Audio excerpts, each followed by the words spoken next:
sekarang kita bicara pandemi. Ya, pandemi. Kita masih hari ini berkutat dengan kondisi yang sangat tidak mengenakan, Col. Pandemi global ya, COVID-19.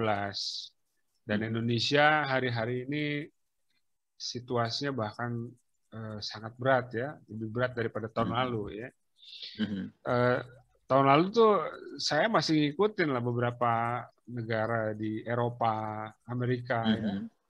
Itu pandeminya luar biasa ya, kematian ya, itu ribuan orang setiap hari. Yang terinfeksi juga banyak sekali gitu. Dulu ngelihat serem amat ya di Eropa, termasuk Jerman ya. Saya lupa angka persisnya, tapi Jerman saya kira salah satu negara Eropa yang kondisi pandeminya terdampak cukup tinggi, cukup buruk ya tahun lalu ya. Nah itu tahun lalu kita masih ngelihat negara-negara Eropa itu lebih buruk dari kita. Nah hari ini mungkin jatuh bangun ya. Situasinya terbalik, bahkan kita lebih parah ya. Nah mungkin Ucol bisa cerita bagaimana sebagai warga Indonesia di Jerman menghadapi atau hidup dalam suasana pandemi, gimana rasanya? Kan kita cuma tahu yang kondisi pandemi di tanah air ya. Nah, mungkin kita mau dengar juga nih cerita bagaimana pandemi di Eropa, khususnya di tempat Ucol tinggal. Ya. Jadi kalau nggak salah ya, kan itu kan pandemi pertama kali sampai di Jerman atau COVID sampai di Jerman itu di seputaran awal Januari 2010 ya. 2020. Ya, 2020. Duluan Januari ya. 2020. Indonesia Maret 2020. Indonesia saya no komen soal itu. Apakah memang karena denial atau karena baru diakui? Ya, dua kasus pertama di Indonesia itu kan Maret dideklarasikan, diumumkan oleh pemerintah itu Maret 2020. Meskipun itu masih debatable ya, karena kita kan dengan data Indonesia kan ya inilah ya, kita berat lah ya untuk melihat itu ya. Oke lah, tapi officially Jerman Januari. Officially Jerman tuh bulan Januari. Nah, sebelum masuk ke sana, saya ceritakan sedikit tentang ini deh, tentang sistem kependudukan di Jerman, karena ini sangat berpengaruh dengan hal-hal seperti itu. Di Jerman ini sistem kependudukannya itu sangat detail dan lengkap. Jadi ketika saya datang atau saya apply visa saja, ketika saya apply visa sampai di Jerman, saya itu harus segera mendaftar di Stadt. Di Stadt itu namanya di kota namanya ya. Jadi bagian imigrasi kota. Singkat cerita, ketika kita mendaftar kemudian dapat visa di kota, data kita itu tercatat dengan lengkap di kota.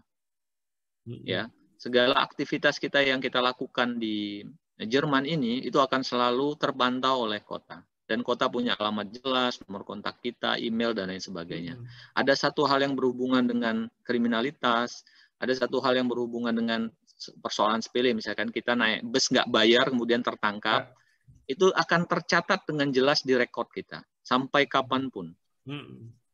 Nggak bisa disogok gitu, biar dihapus rekodnya, nggak bisa ya? Petugasnya disuap gitu. Maaf di sini kalau kita disuap kita duluan yang ditangkap dihapus lah Pak data saya gitu, bisa nggak sana? Nggak bisa ya? Aduh kita ditangkap, kita kalau mau nyogok kita duluan yang ditangkap Oh gitu ya? Dia nggak mau terima, itu pekerjaan memalukan. Mungkin kebetulan aja ketemu petugasnya yang punya integritas gitu. Masa semuanya begitu? Semua begitu, Semua begitu. Saya bisa pastikan semua begitu. Jadi sudah setiap kita tertangkap, kecil sekali petugas aparatur negaranya menyelewengkan jabatannya, itu kecil ya. Betul. Ya mungkin mereka sudah punya sistemnya ya, misalkan ketika sehingga mereka tadi semua rekam jejak kita tercatat ya, termasuk semua rekam jejak dosa-dosa kita tercatat semua. Tercatat semua, Oke. Lalu ya, jadi sistem database itu. Jadi ketika kita keluar masuk Jerman pun, misalkan saya ke Belanda, kemudian saya kemana kan, di sini dekat kan, ke Prancis atau ke Belgia, itu tercatat. Ya bahkan ketika kita balik lagi ke sini, ya itu karena sistem sistem handphone ya kan, mereka tahu. Jadi selamat datang kembali di Jerman, nah mereka sebutkan itu melalui SMS. Nah, itu biasalah, itu karena kan di Eropa kan borderless. Di sini kan walaupun harus registrasi ya, dan sempat ada aturan maksimal 3 nomor dan seterusnya. Tapi orang masih bisa dengan mudah ganti-ganti nomor handphone. Ya. Nah, termasuk ya sebetulnya masih bisa nipu dengan nomor handphone gitu. Betul. Di sana bisa nggak seperti itu? Gimana sistemnya? Sebenarnya agak lebih ketat ya, mengikuti apa yang sudah dilakukan oleh Indonesia. Jadi kita itu nggak bisa sembarangan beli ini ya. Sebetulnya kita nggak bisa sembarangan beli SIM card deh di sini. Ya. Untuk beberapa SIM card yang memang providernya terkenal, ya kayak T-Mobile. Ya kan T-Mobile kan udah terkenal tuh. Kalau Aben nonton Bayern Munchen kan ada tulisan di sini T-Mobile kan. Nah itu kita harus mendaftar menggunakan paspor. Jadi data kita dimasukkan di input dan lain sebagainya. Ya, tapi kalau kita pakai provider yang kan karena ini Jerman, kadang ada SIM card dari luar negeri. Ya, saya nggak perlu sebutkan beberapa nama negaranya. Nah, itu memang lebih kendor. Nggak ada SIM card Indonesia tapi ya? Nggak laku, Be. Kena roaming gitu. Dia mau kerja sama provider mana di sini? Nggak sanggup bayar dia kan. Nah, itu ya. Jadi dari situ pun kita sudah tercatat, semua serba tercatat. Apa-apa semua serba tercatat. Bahkan sejak lahir, bayi yang baru lahir sudah tercatat. Bayi yang baru lahir sudah tercatat, langsung diberi ucapan selamat sama pemerintah Jerman, ya. Kemudian dapat sertifikat kewarganegaraan, kita bisa milih. Anak yang lahir di Jerman tuh bisa milih apakah dia mau jadi warga negara Jerman atau dia tetap berkewarganegaraan Indonesia. Dia punya opsi itu, punya pilihan itu. Dan langsung dapat bantuan keuangan sampai dia umur 18 tahun per bulan. Oke. Jadi anak itu berlaku untuk banyak rezeki. Itu berlaku untuk semua anak. Semua, termasuk anak saya. Jadi anak saya itu dapat Kindergeld namanya, bantuan keuangan buat anak-anak. Lumayan untuk membantu kehidupan kami di sini. Per anak itu sekarang hampir sekitar 200 euro. Jadi kalau anaknya 3, 600 euro. Jadi menganggur. Kalau anaknya 8. Orang yang menganggur sekalipun bisa hidup ya? Nggak bisa juga. Karena itu sangat bergantung dengan banyak hal. Banyak anak, banyak rezeki. Kalau kita ngelihatnya dari bantuan keuangan, iya. Tapi untuk rumah itu ada requirement. Jadi nggak bisa kemudian satu rumah itu diisi 10 orang. Kayak kita di Indonesia. Itu nggak bisa. Jadi ada batas minimal. Jadi minimal untuk satu rumah itu sekitar saya kemarin itu 15 atau untuk 5 orang itu 60 meter persegi. Untuk 5 orang. Jadi kalau kita bertambah 1 orang lagi, maka kita harus pindah rumah untuk mencari rumah yang lebih besar. Nah, kaitannya sama menganggur tadi apa? Kan saya bilang karena diberikan tunjangan oleh pemerintah setiap anak kan, jadi kalau orang tuanya nganggur kan anaknya masih bisa hidup. Anaknya masih bisa hidup, tapi kebutuhan itu tidak bisa mencukupi kehidupan keluarga kalau kita hanya bergantung pada itu. Jadi kita nggak bisa hidup. Karena kebutuhan biaya hidupnya juga tinggi di sana. Biaya hidup nggak terlalu tinggi, tapi biaya perumahan termasuk salah satu yang tinggi. Biaya sewa rumah itu termasuk yang tinggi. Di sini sewa rumah termasuk tinggi.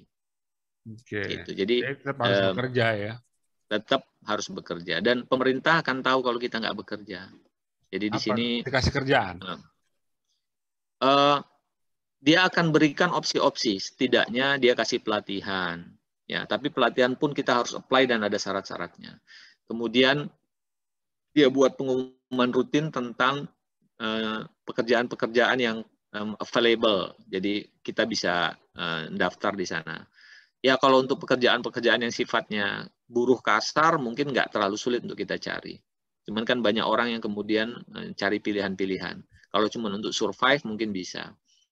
Cuman kan ada orang yang mungkin tidak tertarik dengan pekerjaan yang sifatnya kasar, misalkan jadi cleaning service atau jadi kerja di restoran dan lain sebagainya. Sebenarnya itu bisa saja Itu banyak sektor-sektor itu apa diisi oleh orang-orang migran ya, warga migran ya.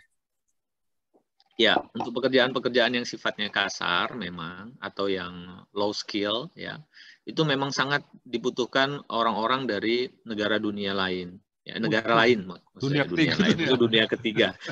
Ya, negara dari negara lain ya. Makanya Ya, mereka ya. tuh open banget terhadap Ya, migran ya. refugees, migran. Oke, karena Jadi untuk mengisi pekerja-pekerja kasar. sektor-sektor yang orang Sektor Jerman itu betul. sendiri mungkin Ya. nggak mau mengerjakan ya. Betul, betul. Oke.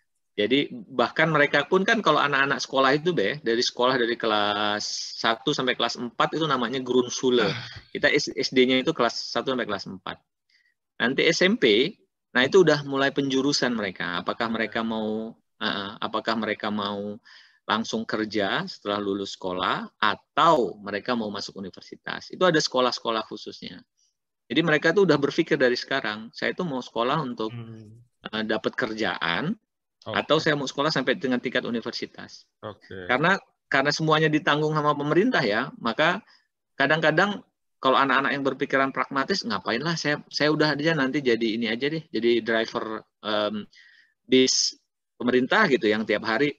Itu kehidupan dia sudah terjamin, anaknya sudah dijamin dengan bantuan Kindergeld. Dia sudah dapatkan pekerjaan dengan gaji bulanan yang mencukupi. Dia sudah dijamin asuransi kesehatannya. Dia cuma mikirin makan sama kehidupan hari-hari dia.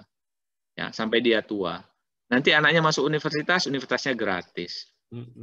Kami universitasnya relatif gratis. Gitu.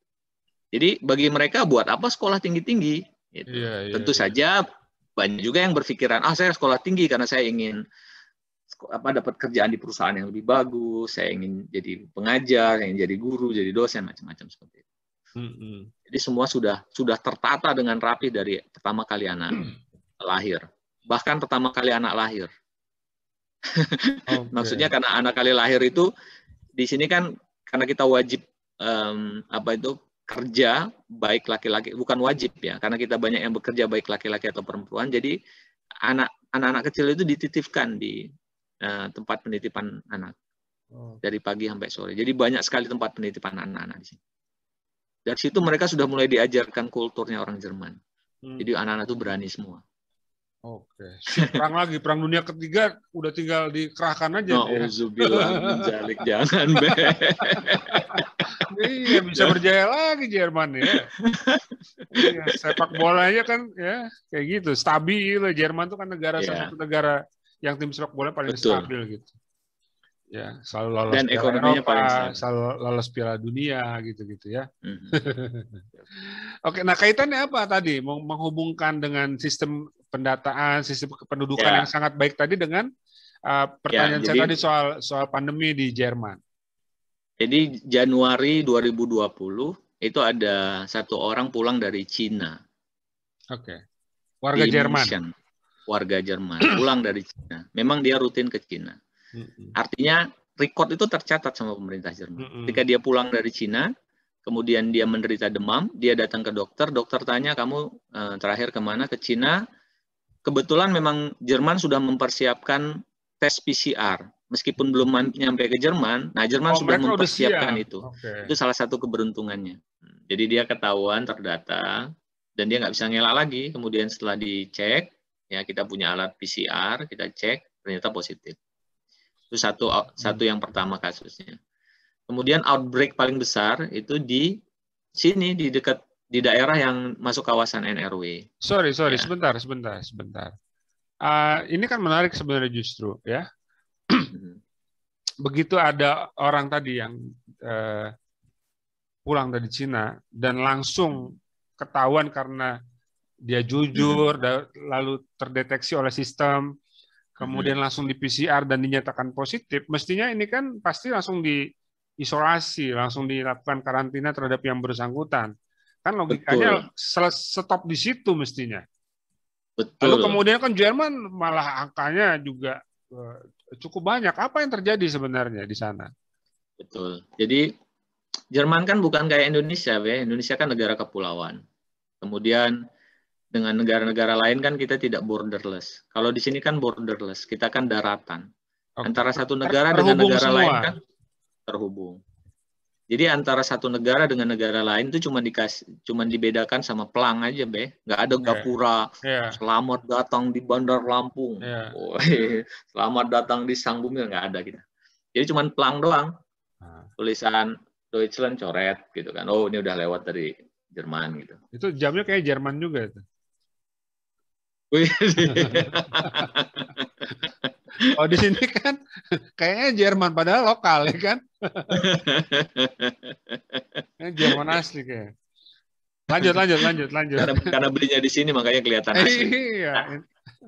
Oke. Ya, jadi ternyata karena itulah kemudian kan kita nggak bisa kontrol orang keluar masuk. Yang bisa kita kontrol adalah pendeteksian orang. Apakah dia kemudian teridentifikasi sakit berciri-ciri COVID atau tidak, dan kemudian kita bisa cek riwayat hidupnya. Dan di sini karena orang semua wajib punya asuransi, jadi ketika dia sakit, ya dia pasti akan ke dokter. Dan dia butuh surat dokter untuk kalau dia kerja atau dia sekolah, dia wajib untuk melampirkan surat dokter itu. Biar bisa nggak masuk kerja atau sekolah. Ya, tapi surat dokternya nggak beli ya, Be. Oke, nggak bisa. Itu memang ke dokter. Emang yang beli di mana? Ya di mana lah, tahu lah di mana. Di mana nggak ada yang beli kok. Maksudnya bisa diakalin kalau kita pengen nggak masuk, kan kita buat surat dokter. Kalau itu kita harus kalau gitu kita harus bikin janji dengan dokter. Kemudian ketemu dokter, baru dibuatkan surat sakit dan surat itu yang dilampirkan. Jadi setiap orang yang merasa kurang sehat, dia pasti akan ke dokter. Kemungkinan paling besarnya dia pasti akan ke dokter. Nah, disitulah kemudian ketahuan. Nah, kemudian kan muncul gelombang-gelombang yang lain kan, ada ketemuan. Nah, karena kita merasa bahwa kita belum terkena COVID, ya jadi kita beraktivitas seperti biasa. Ya, kemudian kita ada festival di negara bagiannya namanya Rosenmontag, karnaval gitu, Be. Besar sekali, itu rame di hampir semua kota di NRW. Nah, itu orang pada menonton itu, berjubel dan lain-lain sebagainya, berinteraksi. Nah, kemudian di situ muncul outbreak. Muncul pusat-pusat sebaran. Dari situ kemudian gelombang muncul terus-menerus kan, karena orang yang traveling kan, yang bermobilitas kan bukan hanya di kota-kota yang kecil saja kan, di hampir semua kota di Jerman kan orang melakukan mobilitas kan dari mana-mana, dari luar negeri, dari mana-mana. Nah, cuman yang bagusnya memang apa yang dilakukan oleh Jerman tindakannya adalah pertama, memang rumah sakitnya sudah siap, karena rumah sakit itu banyak sekali dengan fasilitas yang hampir sama. Jadi kita nggak bisa bedakan antara rumah sakit di Bandar Lampung dengan rumah sakit di Pringsewu yang mungkin agak berbeda. Kalau di sini hampir semua rumah sakit fasilitasnya sama. Sehingga ketika muncul gelombang-gelombang itu, kita langsung bisa melakukan pendeteksian dengan cepat, ya setelah pendeteksian dengan cepat, dan kemudian langsung bisa ditangani untuk yang berat dengan cepat di rumah sakit. Jadi kita pernah mengalami bor yang sangat tinggi, maksudnya keterisian rumah sakit yang sangat tinggi, tapi kita tidak pernah kewalahan seperti Italia. Tapi waktu lagi tinggi-tingginya itu tahun kemarin ya? Iya. Itu suasananya bagaimana di tempat Ucol tinggal gitu, di kota itu? Iya. Januari, kemudian kalau tidak salah kita lockdown tuh bulan Maret. Sempat lockdown? Lockdown berulang-ulang. Jerman termasuk. Dan lockdown-nya gimana? Total. Kalau di sana gimana? Total. Lockdown-nya seperti apa? Nggak bisa keluar? Lockdown kami itu lockdown total. Ya. Nggak bisa keluar rumah? Bisa keluar rumah. Nggak bisa keluar kemudian kota? Kita diharapkan tetap di rumah. Ngeluar kota juga ngapain kita keluar kota, Be? Toh kita misalkan keluar kota. Kalau kita yang punya keperluan, misalkan kita ingin ketemu dengan kawan juga akan menolak kita. Kalau bisa diselesaikan by phone, kenapa by phone? Kalau di sini kan orang dilarang keluar kota kan ngamuk, dilarang mudik gitu, orang kemarin kan pada protes. Ya, karena tidak lockdown total, bayangin Be. Dari Jakarta, orang Jakarta lockdown, terus dia pengen ke Lampung kan, orang Lampung enak bisa makan bakso Sony. Ya pengen ke Lampung lah makan bakso Sony. Nah kalau kami dari saya di Duisburg misalkan ingin ke kota Berlin misalkan, ngapain saya ke Berlin? Orang Berlin juga tutup. Yang cuman buka adalah toko-toko esensial, restoran tutup, tempat wisata tutup, jalanan tutup, mobil Sekali periode lockdown berapa hari? Periode lockdown yang pertama Maret kalau nggak salah itu sampai dengan bulan itu agak lama yang pertama itu sampai dengan bulan Mei kalau nggak salah. Maret. Dari Maret sampai Mei 2 bulan. Iya. 2 bulan atau 3 bulan. Kami itu lockdown total. Itu total nggak ada jedanya. Selama 2 bulan itu full. Nggak ada. Nggak ada. Dan Oke. Pertama dia umumkan sepertinya 1 bulan. Kemudian dia perpanjang lagi. Kemudian dia perpanjang lagi. Ribut nggak waktu itu orang di sana? Gaduh nggak? Ya, tentu ribut. Ada protes bahkan juga. Perbatasan negara kan ditutup ya. Semua perbatasan negara ditutup. Jadi mobilitas orang keluar masuk negara itu ditutup. Hanya yang boleh masuk yang esensial, yang saya bilang logistik. Karena kita kan banyak mengimpor kebutuhan hari-hari ya, buah-buahan, sayuran, pangan itu tetap dibuka. Orang yang mau bekerjanya untuk yang tidak esensial ditutup, di lockdown. Jadi kita tetap nggak bisa kemana. Nah, tetapi toko-toko buka. Yang protes banyak. Tetapi menyuarakannya tidak di jalanan. Untuk awal-awal ya, untuk awal-awal. Jadi nggak ada yang protes sampai di jalan bikin kerumunan, nggak ada. Kita protes melalui media sosial.